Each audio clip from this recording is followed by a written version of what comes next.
प्रिय भक्तों, आज हम आपके लिए लेकर आए हैं अन्नपूर्णा व्रत कथा।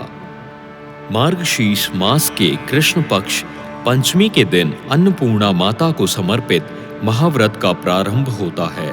इस व्रत का श्रवण वैसे तो 17 दिनों तक नियमित रूप से किया जाता है, लेकिन बहुत से लोग 21 दिनों तक भी इस व्रत का पालन करते हैं।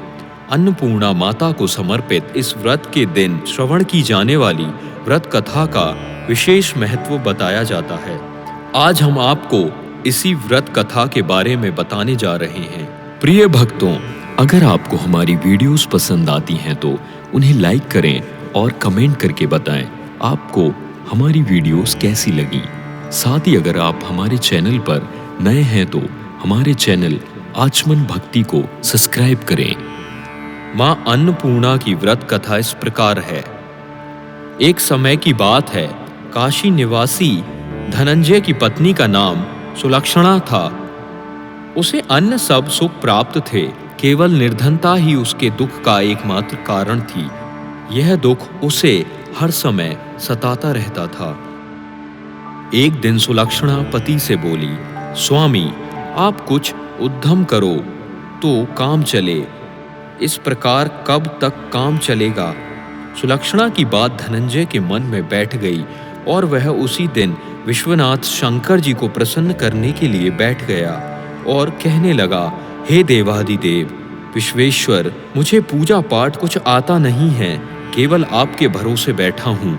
इतनी विनती करके वह 2-3 दिन भूखा प्यासा बैठा रहा।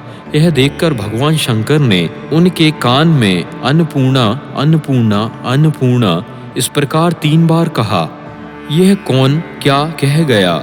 इसी सोच में धनंजय पड़ गया कि मंदिर से आते ब्राह्मणों को देखकर पूछने लगा, पंडित जी, अन्नपूर्णा कौन है? ब्राह्मणों ने कहा, तू अन्न छोड़ बैठा है, सो तुझे अन्न की ही बात सूझती है, जा घर जाकर अन्न ग्रहण कर। धनंजय घर गया, स्त्री से सारी बात कही। वह बोली, नाथ चिंता मत करो, स्वयं शंकर जी ने यह मंत्र दिया है, वे स्वयं ही खुलासा करेंगे, आप फिर जाकर उनकी आराधना करो। धनंजय फिर जैसा का तैसा पूजा में बैठ गया।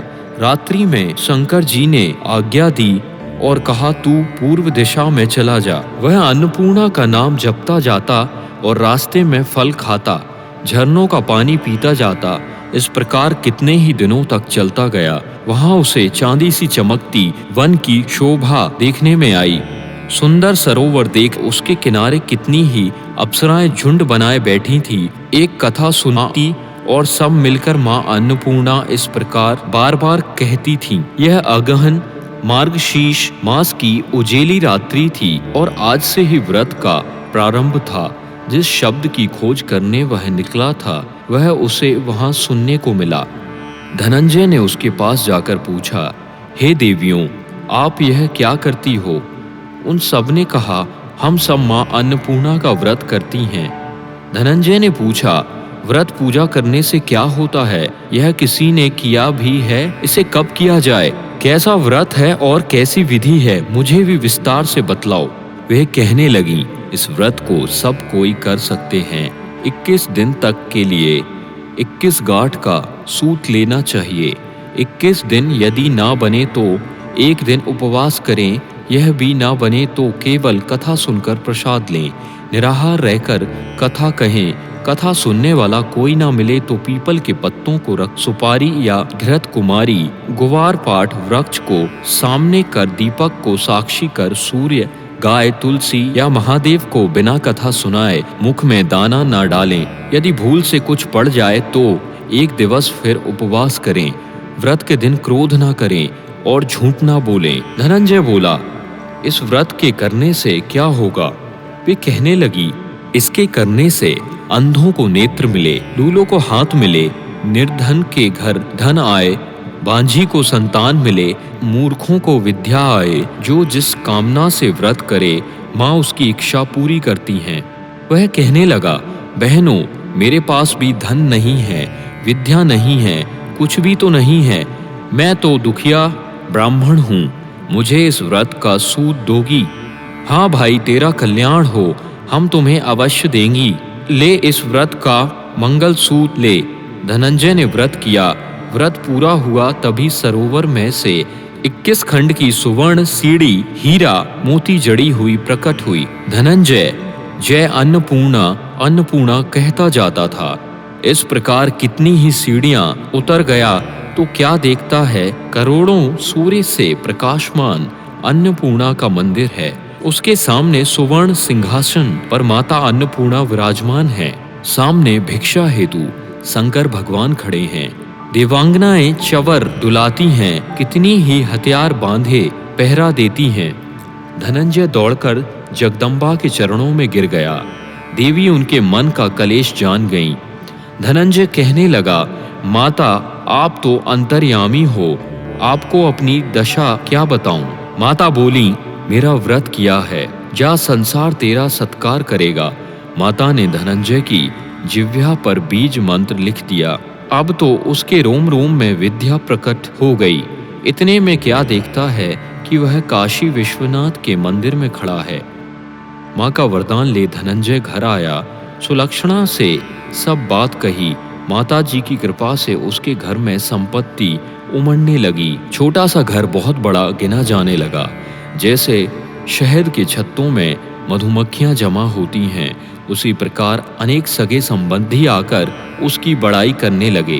कहने लगे, इतना धन और इतना बड़ा घर, सुंदर संतान नहीं तो इस कमाई का कौन भोग करेगा। सुलक्षणा से संतान नहीं है, इसलिए तुम दूसरा विवाह करो। अनिच्छा होते हुए भी धनंजय को दूसरा विवाह करना पड़ा और सती सुलक्षणा को सौत का दुख उठाना पड़ा।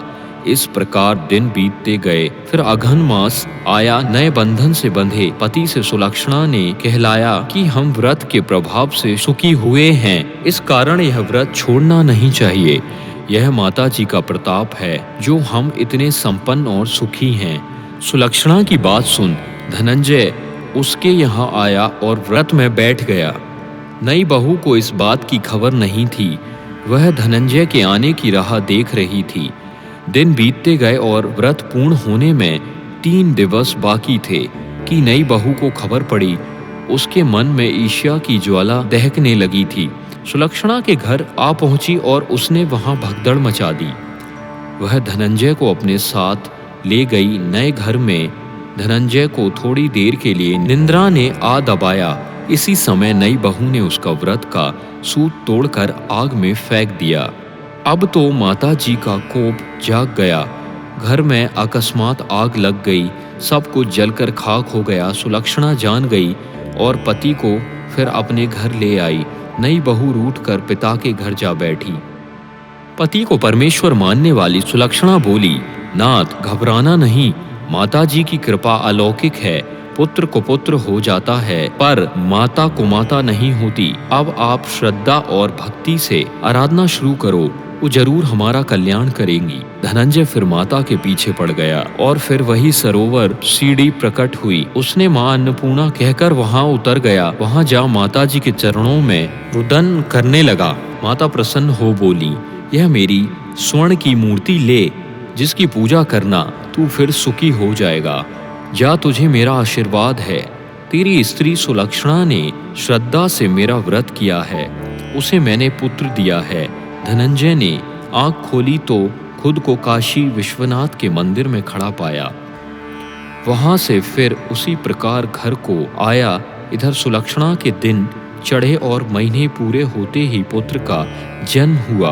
गांव में आश्चर्य की लहर दौड़ गई। इस प्रकार उसी गांव के निसंतान सेठ के पुत्र होने पर उसने माता अन्नपूर्णा का मंदिर बनवा दिया। उसमें माता जी धूमधाम से पधारी, यज्ञ किया और धनंजय को मंदिर के आचार्य का पद दे दिया। जीविका के लिए मंदिर की दक्षिणा और रहने के लिए बड़ा सुंदर सा भवन दिया। धनंजय स्त्री पुत्र सहित वहां रहने लगा। माता जी की चढ़ावे में भरपूर आमदनी होने लगी। उधर नई बहू के पिता के घर डाका पड़ा, सब लुट गया। वे भीख मांगकर पेट भरने लगे। सुलक्षणा ने यह सुना तो उन्हें बुलावा भेजा, अलग घर में रख लिया और उनके अन्न वस्त्र का प्रबंध कर दिया। धनंजय, सुलक्षणा और उसका पुत्र माता जी की कृपा से आनंद से रहने लगे। माताजी ने जैसे इनके भंडार भरे वैसे सबके भंडार भरें। प्रिय भक्तों, अगर आपको हमारी वीडियोस पसंद आती हैं तो उन्हें लाइक करें और कमेंट करके बताएं आपको हमारी वीडियोस कैसी लगी। साथ ही अगर आप हमारे चैनल पर नए हैं तो हमारे चैनल आचमन भक्ति को सब्सक्राइब करें। धन्यवाद।